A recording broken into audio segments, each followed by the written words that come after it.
So guys, how to disable the resizable property of a text area? It's really simple. On the left side we have our basic code and on the right side we have the output. Suppose we have multiple text area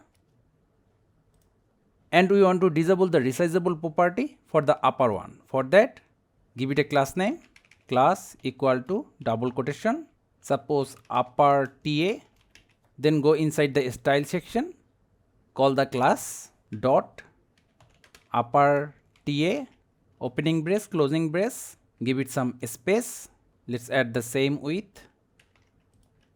To disable resize, just write resize clone none, close it with a semicolon, and we are done. Save, reload.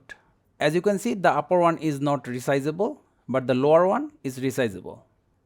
So thank you guys for watching. Have a good day.